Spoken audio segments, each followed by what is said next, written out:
Hello and welcome to Secrets of Organ Playing podcast. We are your hosts, Vidas Pinkevičius and Aušra Mudzytė Pinkevičienė. We've been mastering secrets of organ playing for more than 20 years and sharing them on this blog since 2011.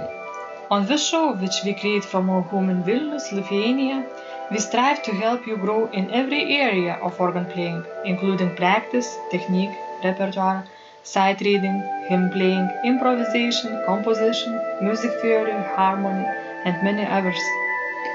Our hope is to help you become a complete musician, or what we call as total organist, a program which we have created to help you reach your dreams faster than you would do on your own. If you are new here, we invite you to subscribe to receive free updates of this blog at organduo.lt. By subscribing, you will also receive free video how to master any organ composition and 10-day organ playing mini course. And now let's go to the podcast for today. I'm now here with Samuel Giddy, a talented young organist, virtuoso from Australia. I'm here sitting in my church right now, and I don't know where Samuel is at the moment, but I suspect he is in Australia, right, Samuel? Yes, I'm in my house actually. Great. So Yeah. before we start our conversation, I would just add that I came into contact with Samuel through our common friend, organist from Australia, James Flores, who introduced me to Samuel's work, and I was very delighted that I can talk with Samuel. And so I want to thank James for introducing Samuel to me, and I also want to say hello to our common friend from the United States, Tyler Böhmer, who also met Samuel in Sydney in the organ competition there in the past. So they all both know each other. So a small world, right? Very exciting. Yeah. So we will Hello, Tyler. these things. Thank you so much, Samuel, and welcome to the show. Thank you, and thank you for having me. Now we usually start these conversations with the story about how an organist fell in love with the organ in the early days. Do you remember the story? Yeah, I was so I actually learned the piano since I was 5 years old. But it was when I was 12 that there was a church near where I lived that was actually offering scholarships for organ lessons, and I hadn't really thought about that before because the church where I went actually didn't have an organ, and so I didn't really hear organ music very regularly.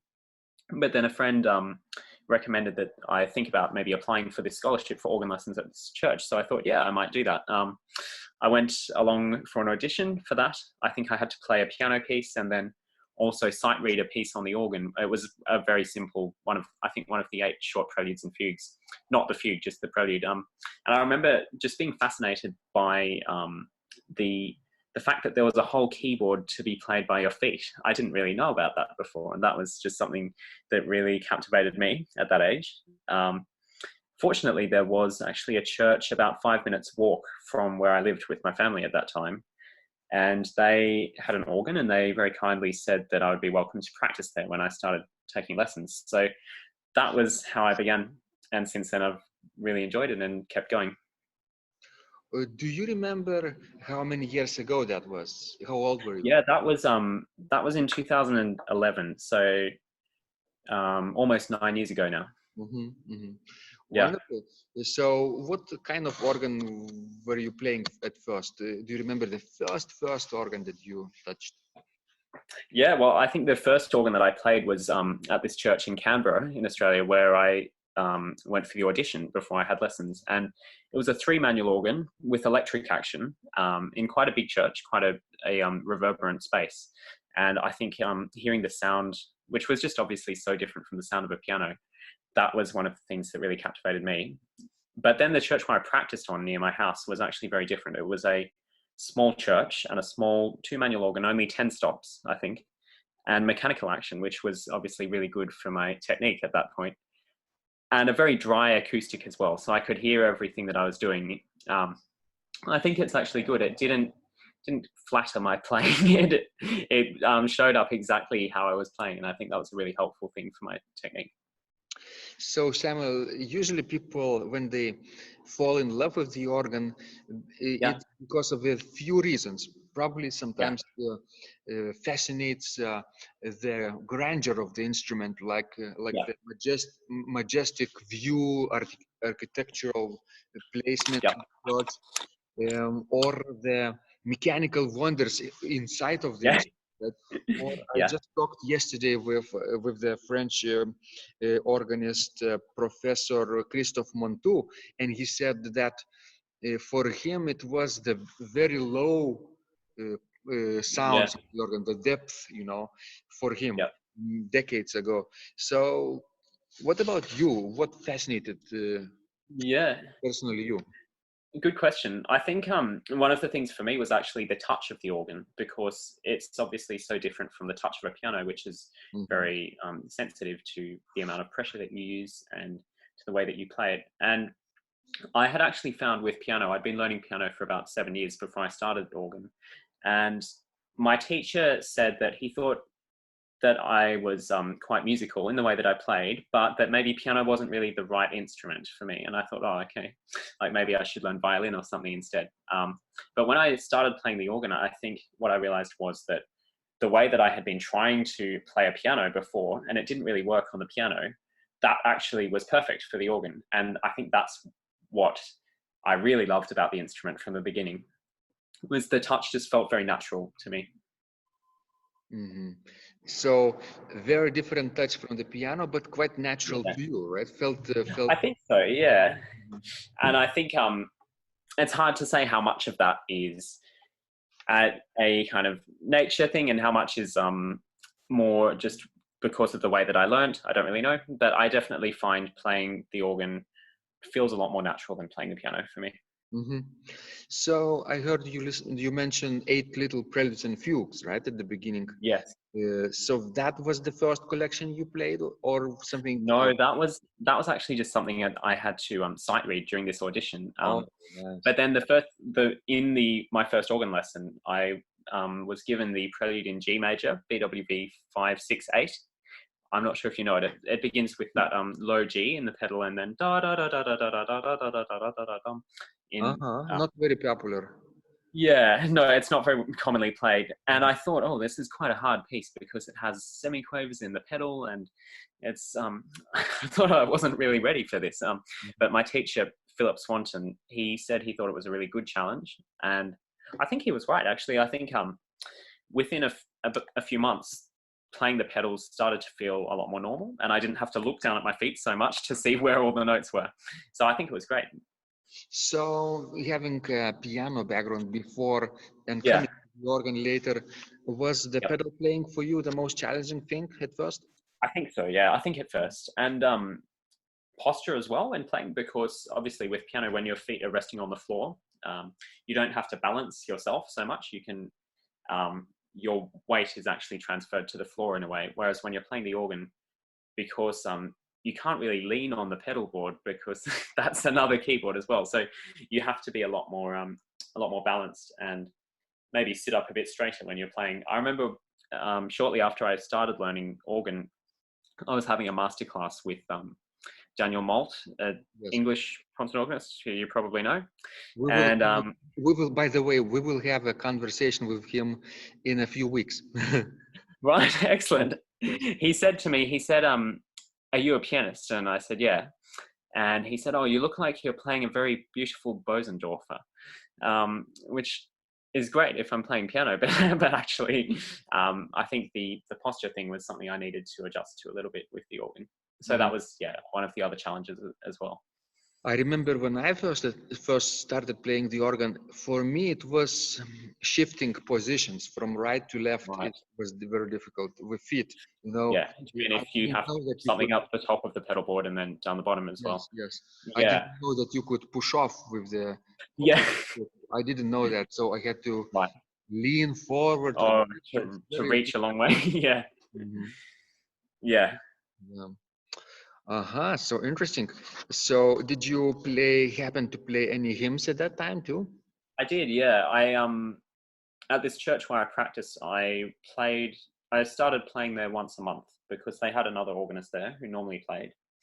But I would play there one Sunday every month, and normally 4 hymns during the service, which is of course very different from playing repertoire because you have to be leading the congregation and listening to them. Yeah, I didn't really spend much time in my lessons playing hymns. I think my teacher thought repertoire is a more interesting thing to work on during the lesson, and I actually agreed with that. But I think playing hymns is actually a really important skill to learn as well, and maybe something that's not as well taught as it should be. Hmm. But for you, probably it wasn't very difficult because you were a good sight reader. I guess so, yeah. Mhm. Yeah. Hmm. Yeah, Yeah. you could treat any hymn like a very, very small, complete composition, like organ composition. That's right. Yeah. And if Yeah. people are struggling with 4-part texture, they could probably practice one line at a time, one part, then 2 parts Yeah. together, then 3-part combinations, and finally Yeah. 4-part texture. Not too many people have time to do this on every No. hymn. Every single hymn. Yeah. Yeah. But Yeah. it doesn't hurt at the Yeah. beginning.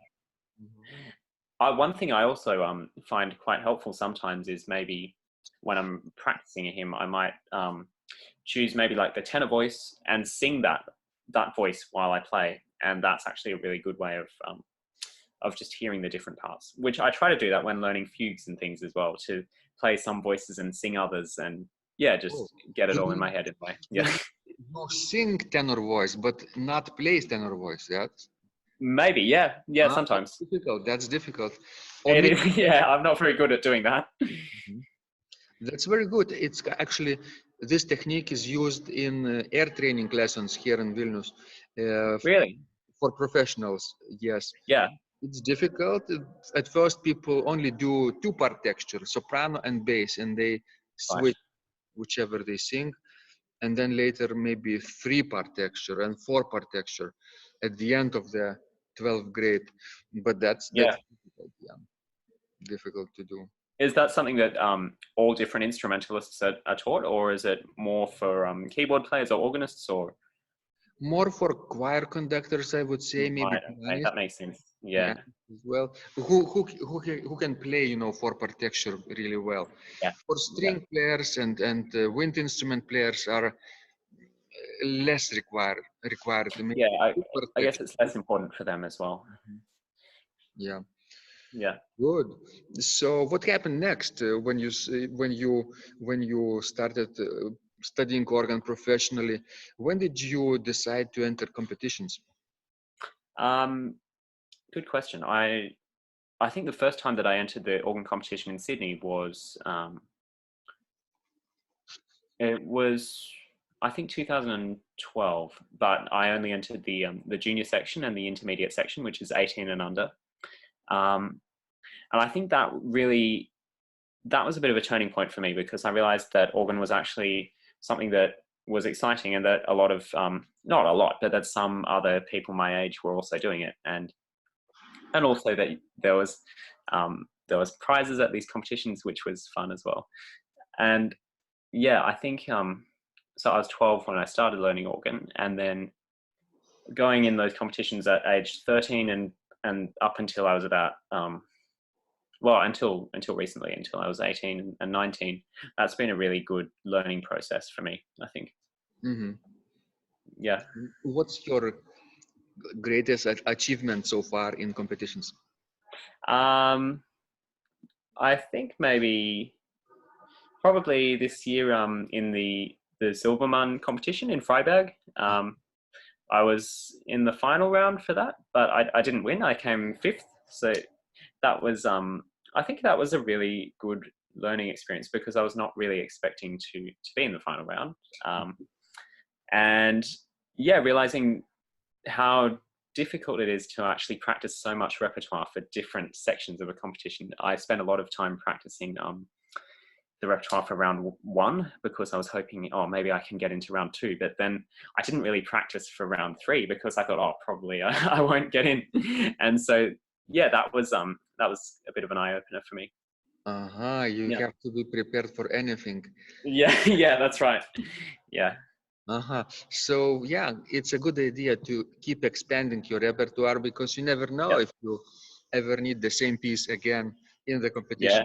You can relearn it and repeat it 2 years from now, 5 years from now. It's really good to play it after some years have passed, and you will know the piece really well by that time and feel more secure. And there's something really nice, I think, about coming back to a piece that you have learned maybe a few years ago and that you've played many times. And you often associate that with a particular time in your life when you learned that piece. And so when you return to it later on, you remember all sorts of things that were happening at that time because of that piece and those memories that are associated with that. Wonderful. Great. I think participating in competitions, it's not only about the prizes that you might win or not. Of course, yeah. About the experience of preparation also. Yeah. It's completely different thing from preparing for a regular concert or recital, right? Yeah, definitely. Why is that? Can you tell us? I think it's hard because with competitions, it's very hard not to start thinking about who else is in the competition and like what the standard of the competition is going to be. If you're just doing a concert or a recital, you're not thinking about anyone else really. It's just about what you're playing and how you would like to play it and how well you're able to play it.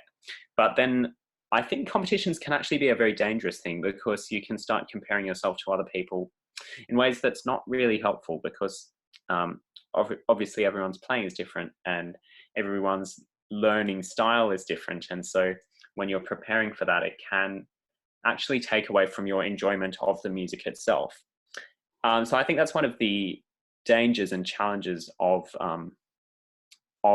competition preparation. But I think on the other hand, it can actually be a really good process because you can be inspired by other people's ideas. I know at the Silbermann competition in Freiburg, for example, I heard other people practicing and I thought, oh, that's a really good idea. I wish I'd thought of that. And yeah, that you learn so much just from hearing people who are also playing the same repertoire as you, but maybe come from a very different school of thought or even a different part of the world where they teach differently. And so that's, I think, a really good aspect as well. You know, here last week we had in Vilnius the 8th International Piano and Organ Čiurlionis competition.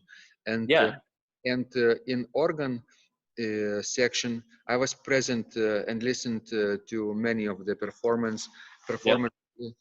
Many of them played live, and sometimes I listened to the live broadcasts over the internet, which isn't the same as sitting in the room. No, it's not, is it?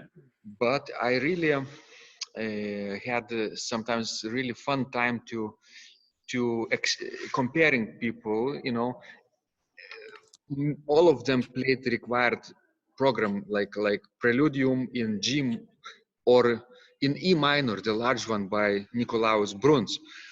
That's a very good piece. Yes, very chromatic. Yeah. And it was required for everyone.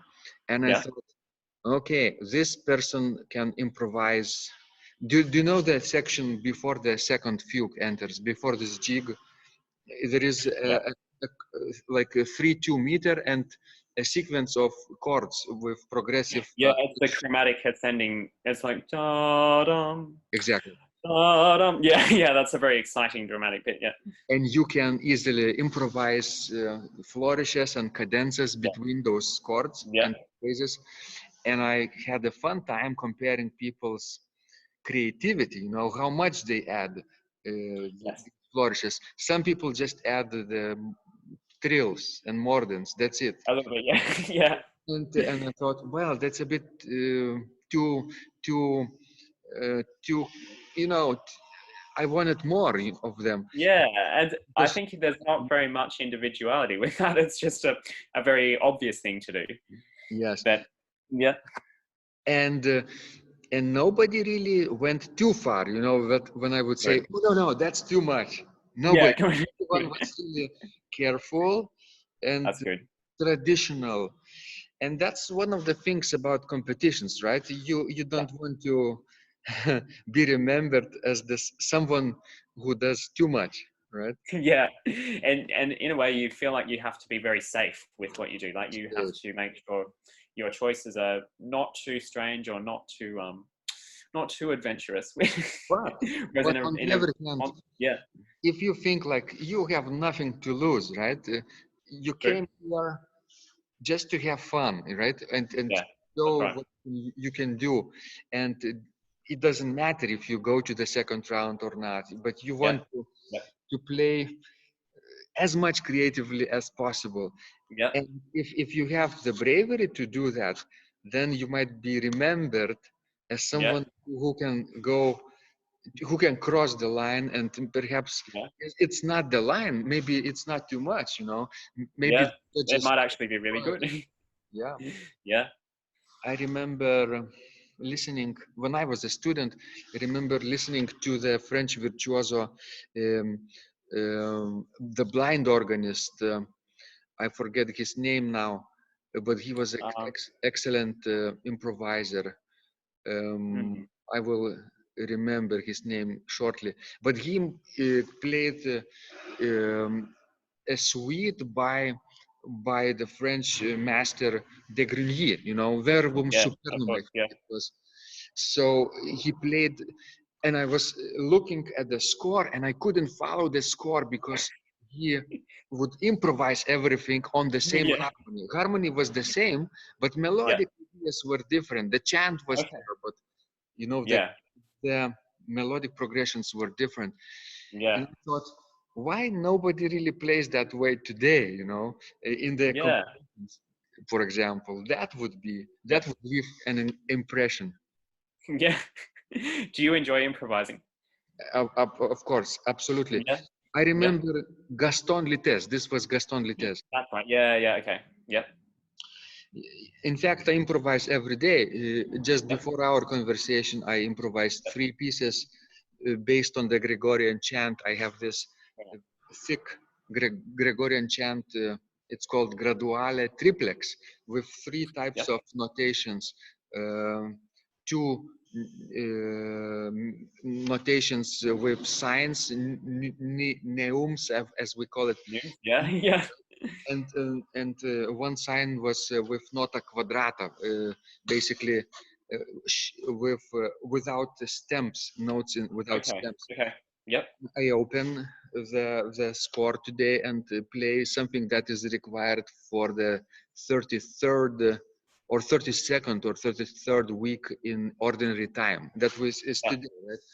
As in a It's that. Catholic Yeah. liturgy. And I Yep. recorded it and broadcasted it on Facebook, YouTube, everywhere I can. Yeah. So that I do every day. And I encourage other people to do that, to share their work, Yeah. not Yeah. to not to keep it secret. Yeah. But that's enough about me. I want to hear about you. So, Yeah. Samuel, what do you enjoy about the organ today the most? Good question. I think I enjoy the fact that the organ is a very rhetorical instrument. It feels like a speaking instrument. So that's, I think, one reason why I love music like the Bruns, for example, the preludium that you talked about, because it has that sense of drama, almost as though you're giving a speech, and you and there are all different gestures and devices that you can use to engage the attention of the audience. And I think that's something that's not true. That's true not only in like North German Baroque music, but also in Romantic music, also in contemporary music as well. I think it's that capacity to address people directly that I love the most about the organ. Sharing stories, Yeah, definitely. musical stories, basically. Musical stories. Yeah. Yeah. Well, you're right. Sometimes we lose the context of these stories from the earlier days. In the Baroque times, Yeah. people would compose a preludium, like you say, and they use all kinds of gestures from the period, from the rhetorical figures, right? And Yeah. they would know the meaning, exact meaning, Of course. Yeah. symbolism, right, behind that. Yeah. What kind of passage and melodic figure would evoke what kind of emotion? It's Yeah. called the theory of affects in the Baroque Yeah. time. But Yeah. today, not too many people know that, and No. especially the audience, they would have no clue, right, what's Yeah. going on musically.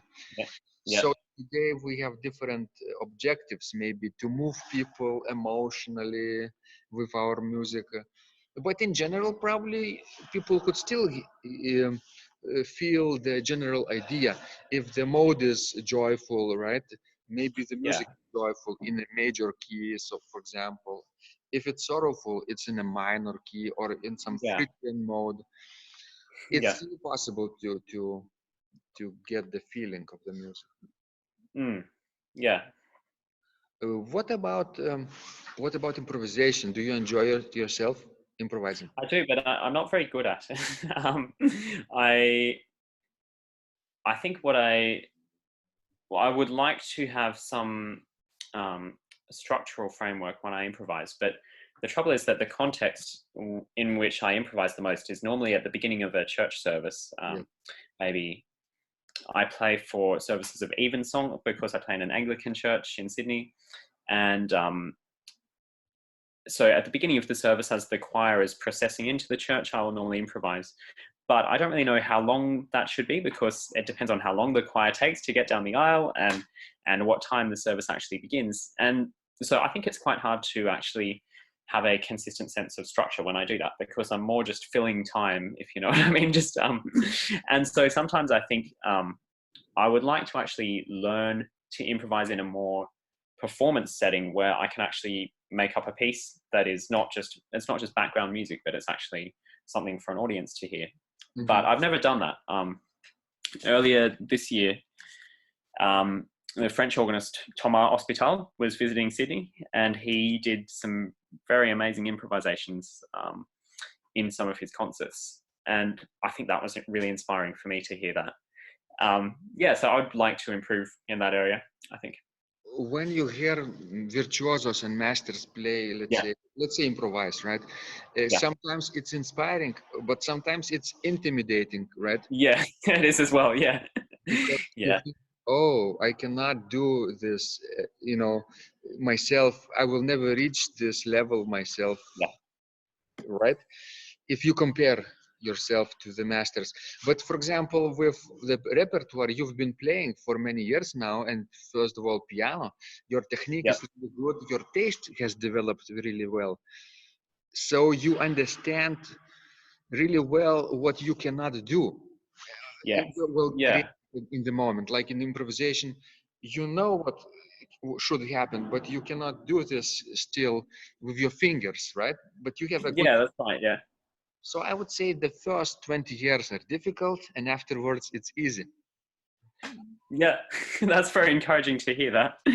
I think at the moment it feels a bit like I have almost physical limitations on what I can do. Like you can hear things in your head, but sometimes translating that into a piece, like into something that you play is just a bit difficult because your hands actually haven't learned how to feel around for the right harmonies. Because I think when you see really good improvisers improvise, it's not like they're necessarily thinking about, I mean, obviously they're thinking subconsciously about what chords they want, what harmonies they would like to use, but often it's as though their body actually knows what to do and they don't have to think too much about it. And I think it's that kind of practice that I'd actually like to develop. Mm-hmm, mm-hmm. But as you say, that takes a lot of time to do that. You know, when you hear somebody who is really, really good and developed in improvisation, you have to understand that this is a person in a certain stage of his or her development. He might or she might still improve 5 years from now, 10 years from now, might develop something spectacular still.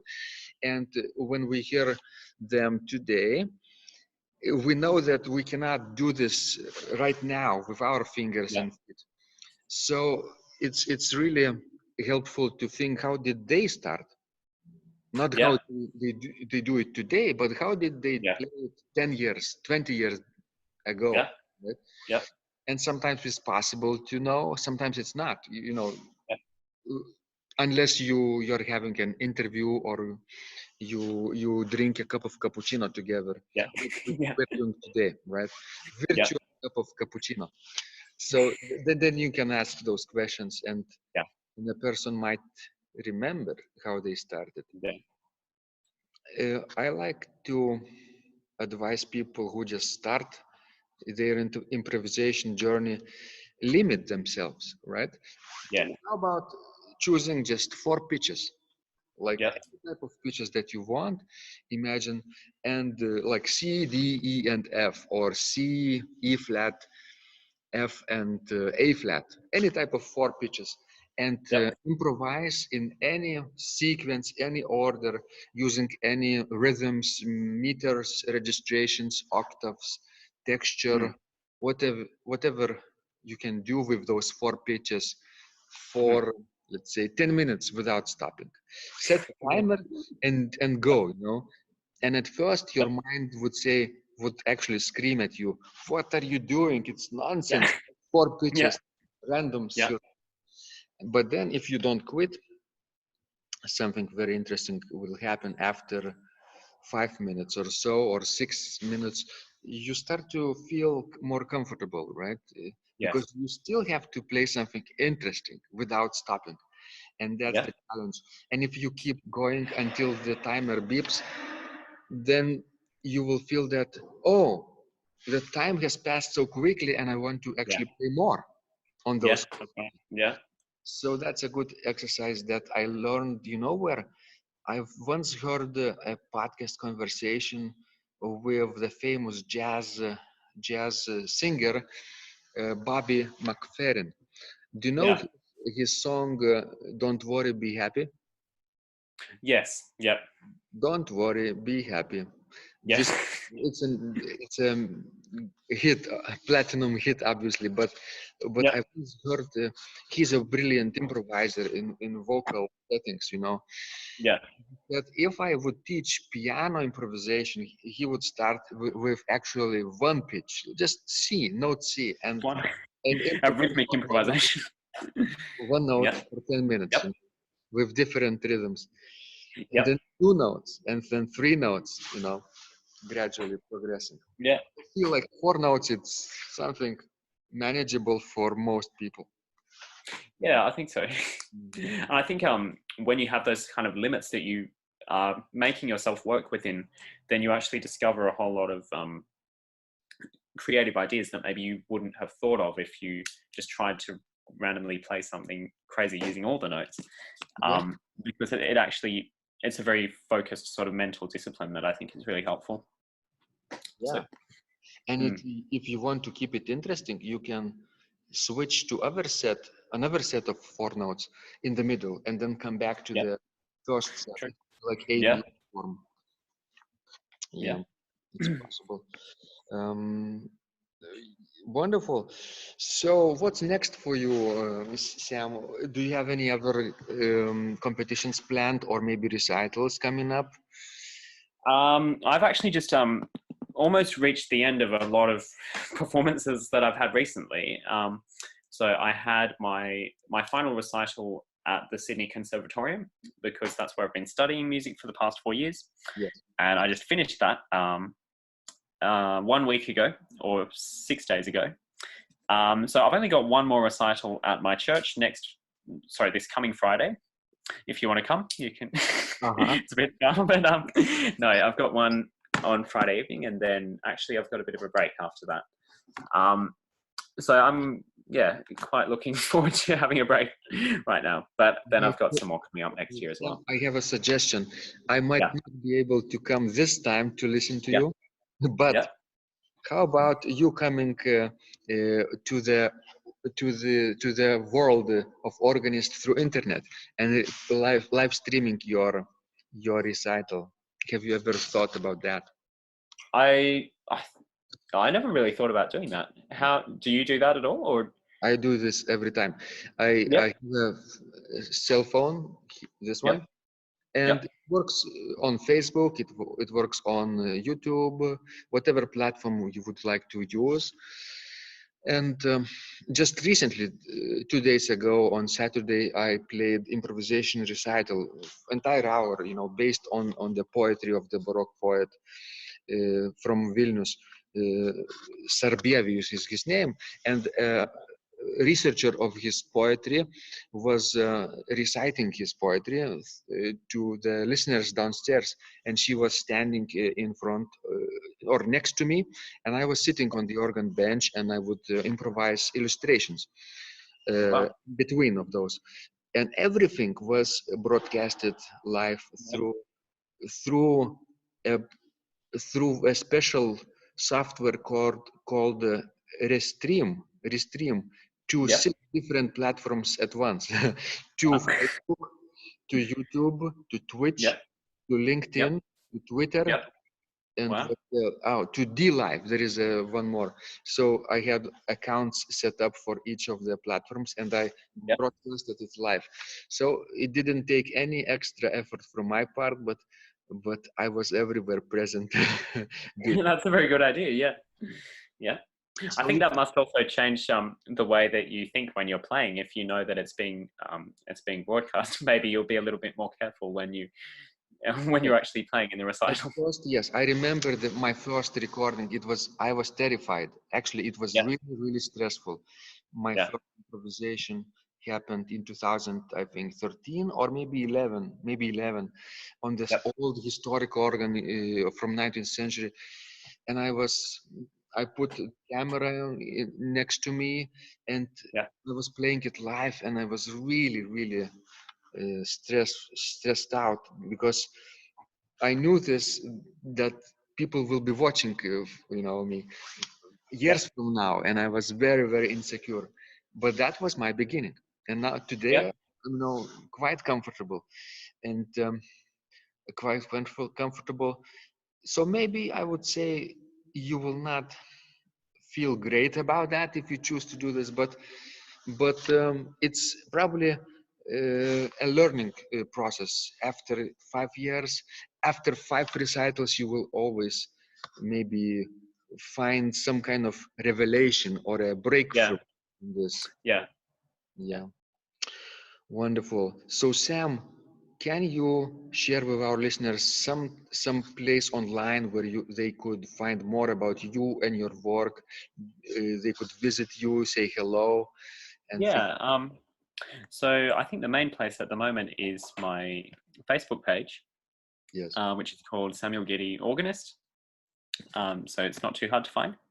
I also have a SoundCloud page where I occasionally put some recordings of myself. I do not currently have a YouTube channel, but I should start that soon, hopefully. Those are the main places at the moment. And of course, your own website in the future, if you will ever get your own domain like this, samuelgiddy.com, that would be, I think, beneficial in the future, because then you will not have to rely on external platforms. Maybe your own website will become like a hub of your own presence. It's actually been something that I've been meaning to do for quite a while, but I just haven't had time to do it recently. But maybe I'll do that over the next few weeks after the recitals finish up. Yes. Yeah. So thanks so much, Sam. Good luck in your other performances and appearances. And will you be studying for master's degree too? Sorry, what was that? Are you planning to study for master's degree? Probably down the track, but probably not next year, but maybe in 2 years' time or so. So maybe when you start your master's studies, we can repeat our conversation here. Yeah, that would be good. Yeah, and it would be lovely to have some updates from you, what happened in the between. Maybe new competitions, maybe new prizes. Maybe, yeah. Thank you so much for having me. This blog is supported by Total Organist, the most comprehensive organ training program online. where you will find courses for every area of organ playing, including technique, practice, sight reading, repertoire playing, hymn playing, improvisation, composition, music theory and harmony, with hundreds of scores and thousands of exercises. Here is what some of the students are saying. Hugh writes, "The sight reading course has helped me tremendously. Thank you very much for your essays, courses and all your help." Robert writes, "I found the fingerings, registration ideas and general comments to be excellent." John writes, "I have found your download very helpful. It was really excellent. I have watched some of your teaching videos, and when I read your instructions, I tried to imagine you were teaching me. You may feel disappointed that I am 2-3 days behind, but I am a slow learner, and I have committed to taking the time to get it right, as you say. But the other night my wife commented that she had never heard me play such a detailed melody in the left hand so well. My left hand is generally poor." Robert writes, "It has been a great pleasure in my life of having discovered your courses and material as well as the YouTube work of recordings. You have a calm and pleasant way of teaching." Ron writes, "Hi Vidas and Osha, thank you guys. What a wonderful response to my email note to you. You've got me right, and I feel you understand my level of playing.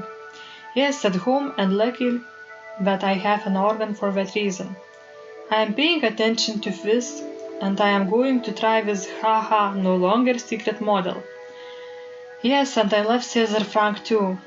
What is very nice about your blog podcast is that Osha and Vidas are like a Socratic dialogue, and by bouncing things off of each other, so much more information comes out and is expressed.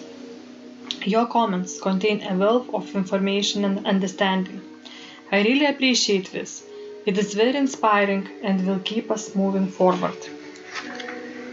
Would you like to receive the same or even better results that our students are getting? If so, join them at organduo.lt/total-organist. And of course, you will get the first month free too. You can cancel anytime. Also, if you haven't yet subscribed to receive free updates of this blog, make sure you do that at organduo.lt. By subscribing, you will also receive free video, how to master any organ composition and 10-day organ playing mini course. This was Vidas. And Osha from Secrets of Organ Playing. And remember, when you practice, miracles happen.